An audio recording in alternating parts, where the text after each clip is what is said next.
Assalamualaikum warahmatullahi wabarakatuh. Alhamdulillahi rabbil alamin. Wassalatu wassalamu ala ashrafil anbiya wal mursalin wa ala alihi wa ashabihi ajma'in, amma ba'd. Segala puji bagi Allah, salawat dan taslim kepada baginda Nabi kita Muhammad sallallahu alaihi wasallam. Pada kesempatan kali ini kita akan kembali melanjutkan kajian pada matan Abu Syuja' dan kita masuk pada Kitabu As-Shaum, pembahasan tentang puasa. As-Shaum atau dalam kitab Syafi'iyah, An-Nawawi menyatakan dalam Minhajul Talibin menggunakan As-Siyam. Perlu kita ketahui bahwasanya As-Shaum dan As-Siyam ini maknanya sama, sinonim, namun ada juga yang membedakan bahwasanya as-siyam adalah puasa yang tata caranya adalah sebagaimana yang Rasul contohkan. Adapun shaum adalah tata cara puasa umat sebelum Nabi Muhammad. Namun kedua hal ini sinonim, bermakna sama. Sebelum kita masuk ke perkataan Al-Qadhi Abu Syuja' rahimahullah, alangkah baiknya kita memahami definisi dari puasa itu sendiri. As-siyam secara bahasa bermakna al-imsak, artinya menahan. Itulah mengapa Allah Subhanahu wa ta'ala menyatakan dalam surah Maryam ayat 26, Inni nadartu lirrahmani shauman. Kata Maryam, aku bernazar kepada Tuhanku shauman, yaitu menahan diri untuk tidak berbicara. Jadi shaum, siyam itu secara bahasa menahan. Menahan untuk tidak bergerak itu puasa secara bahasa, shaum secara bahasa. Adapun secara istilah, kita pilihkan dalam kitab Al-Iqna yang ditulis oleh Al-Khatib Asy-Syirbini, beliau mengatakan imsakun 'anil muftiri 'ala wajhin makhsusin.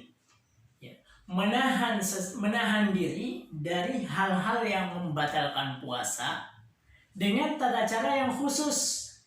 Ada tata cara yang telah digariskan oleh agama kita yang nanti akan kita baca. Landasan perintah untuk berpuasa adalah firman Allah Subhanahu wa ta'ala, Al-Baqarah ayat yang sudah kita hafal bersama, Al-Baqarah 183, ya ayyuhalladzina amanu kutiba alaikumus shiyam kama kutiba alal ladzina min qablikum.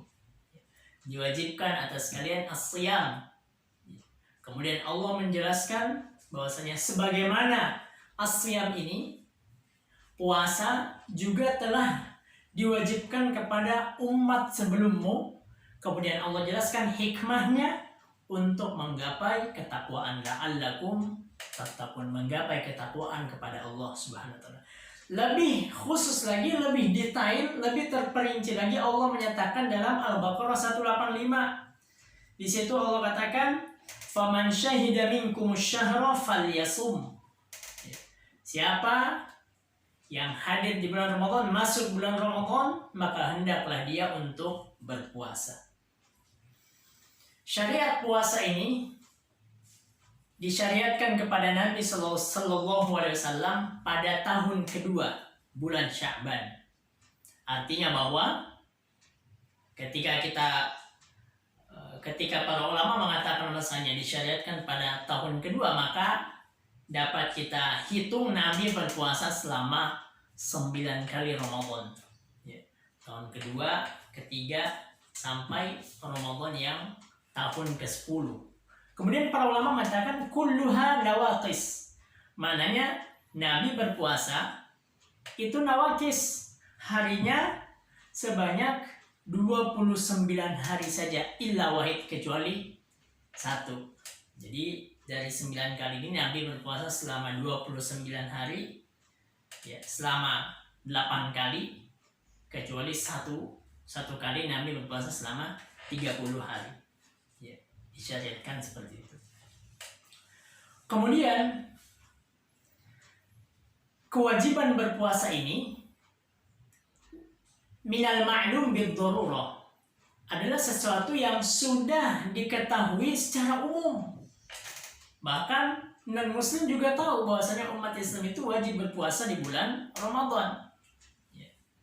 Maka kalau ada yang mengingkari kewajiban puasa, menyatakan bahwasanya puasa di bulan suci, di bulan Ramadan itu tidak wajib, maka dia bisa kafir, bisa kufur.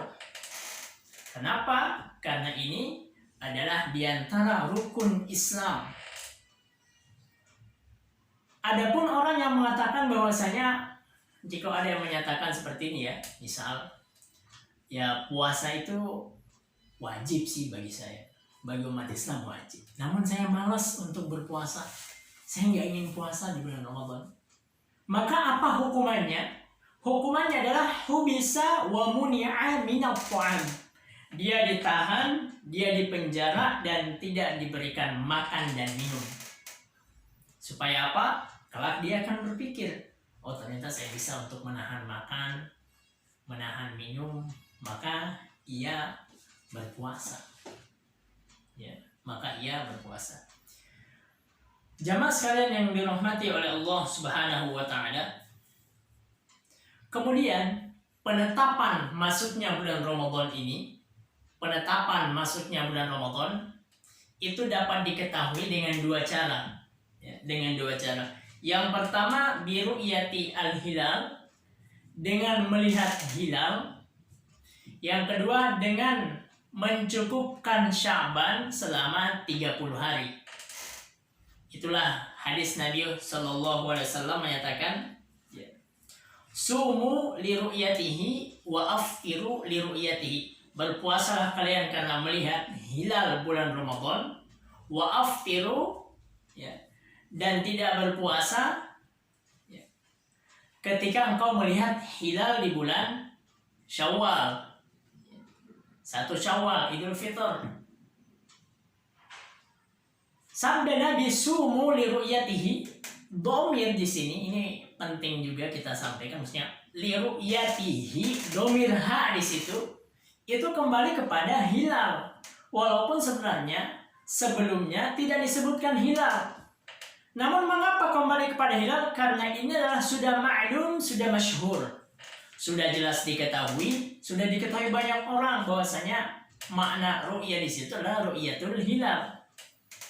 Jadi kalau sesuatu yang sudah ma'lum, sudah masyhur, sudah dikenal, itu walaupun di depannya tidak ada kembalinya dhamir, maka tidak mengapa. Sama dengan firman Allah Subhanahu wa taala, Bismillahirrahmanirrahim, inna anzalnahu fi lailatul qadar.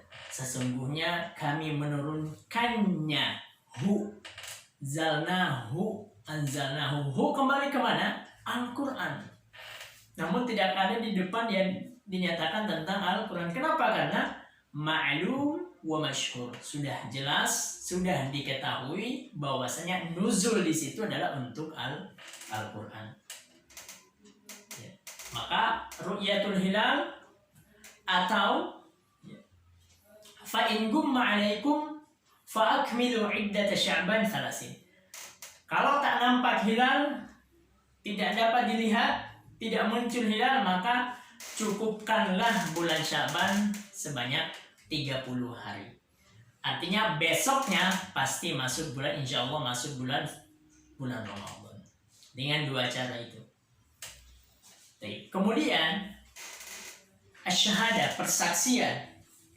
Persaksian masuknya bulan Ramadan adalah bi'adli syahadah, dengan persaksian satu orang yang adil. Satu orang yang adil. Tentu adil yang kita maksud di sini adalah adil fi syahadah, adil dalam syahadat, persaksian, bukan pembahasan adil dalam riwayat, tidak.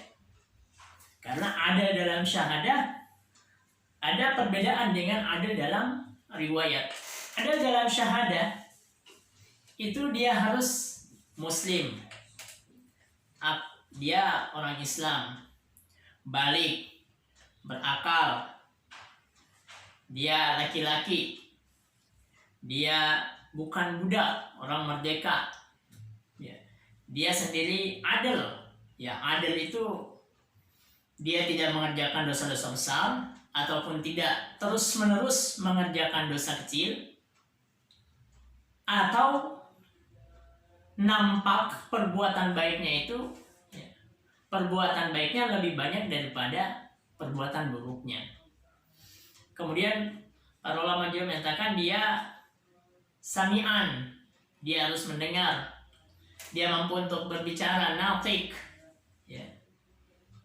Kemudian dia juga senantiasa menjaga wibawanya. Kemudian dia juga dalam keadaan sadar, yaqidhan, dalam keadaan sadar, ya.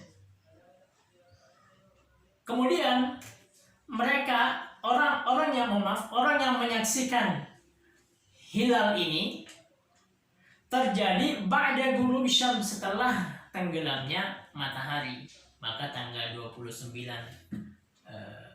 Sya'ban itu, sebelum tenggelamnya matahari itu sudah dipersiapkan, ya. Apakah muncul hilal Ramadan maka besoknya adalah 1 Ramadan atau tidak, maka itu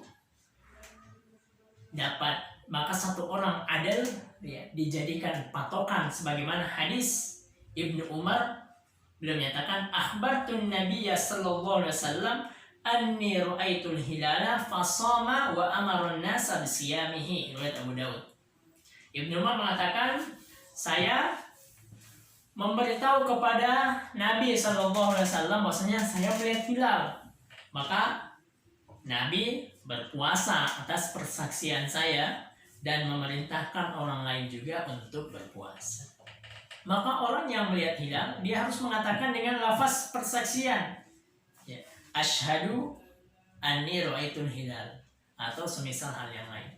Kemudian hakim, qadhi harus menyatakan bahwasanya saya tetapkan masuknya bulan Ramadan atas dasar ru'yatul hilal oleh si fulan, ya, oleh si fulan yang tadi kita sebutkan adil dalam syahadahnya, dalam persaksiannya. Maka ketika telah ditetapkan,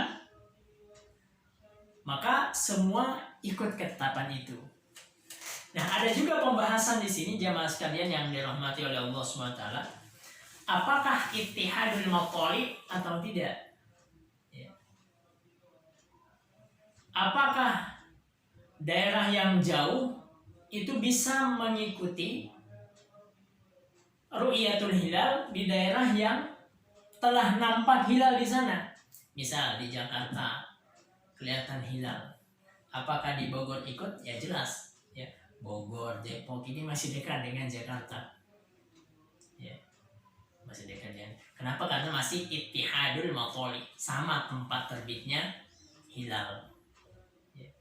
Dalam mazhab Syafi'i, ya, Al-Imam An-Nawawi dalam Minhajut Thalibin menyatakan bahwasanya patokannya itu adalah ittihadul mathali. Artinya kalau berbeda matlaknya, berbeda tempat terbitnya hilal, maka bisa saja berbeda waktu puasanya. Ini pendahuluan yang dapat kita sampaikan. Kita akan lanjutkan pada kajian selanjutnya. Wallahu ta'ala alam bissawab. Wassalamualaikum warahmatullahi wabarakatuh.